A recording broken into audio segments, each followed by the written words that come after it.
Ayan, mainit na, super init na yan. Maliit na kawang ako niluto para medyo hati siya sa mantika. Ayan. O, diba? Ayan, no? Frozen yan. Actually, frozen yan. Nag-frost ko na yan sa galita. O, ayan, no?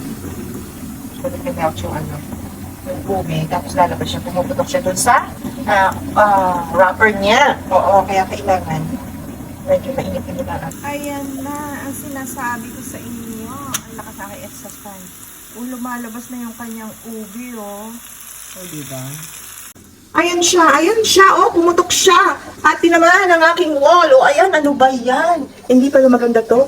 Oo, ayan, oh. Oh, diba?